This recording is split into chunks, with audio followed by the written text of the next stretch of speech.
delivers you. It's what keeps you. It's what will take you to heaven if you obey it. You can say that. Praise Him. Anyway, Hallelujah. hope you love me when you talk like it. God's the one calling me.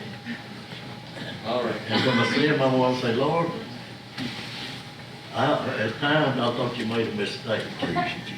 But he's so good. You know, God, this is a special day for me. Jerry, come follow this. This young man used to come when he's just big enough to get up on the altar.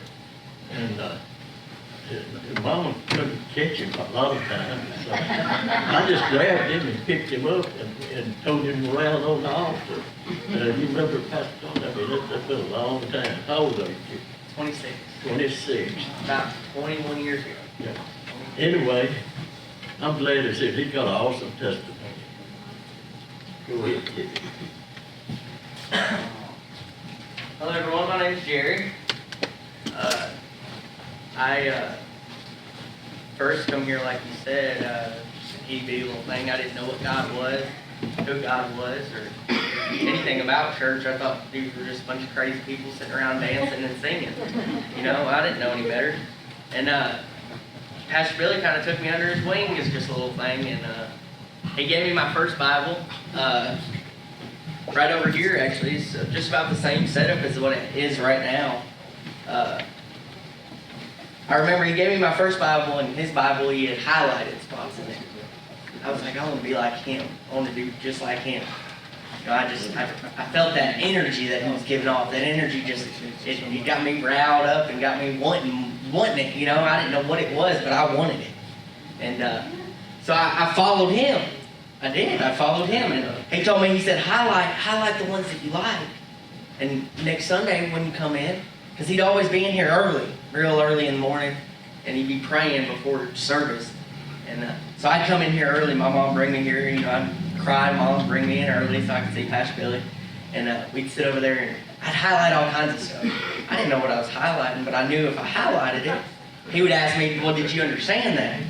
I'd tell him no, so he'd sit me down, and he'd read it to me so I could understand them big words that nobody else understood, and he'd break it down for me in 5-year-old language, you know. And man, that was something.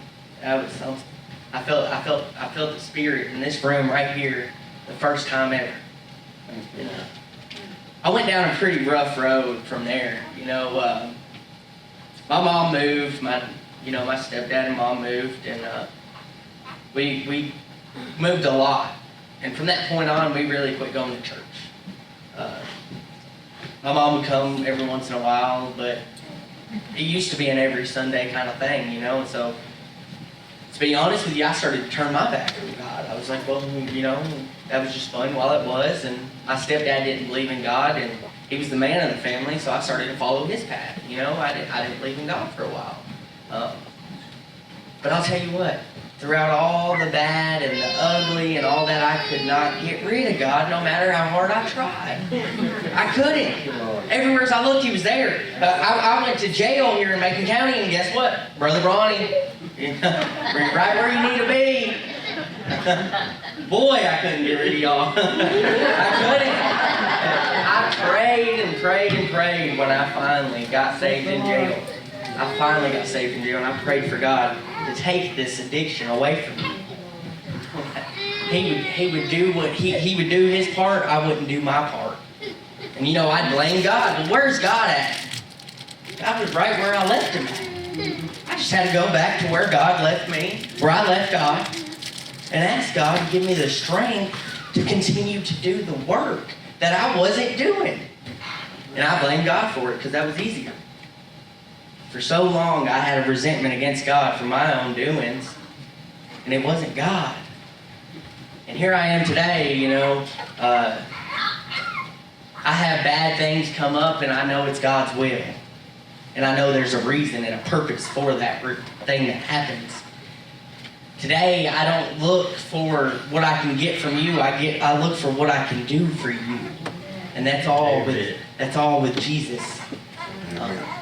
Without the power of God, I don't think I'd be standing here right now. I've seen so many people die. Just yesterday, I buried a close friend of mine that was still out in the madness, using drugs, using alcohol, and he lost his life to it. And I hope to God that he found Jesus before he passed. Because I know I have, and I know I don't want that life. I know I want to use my life to serve and honor God in any shape or form I can. That's all I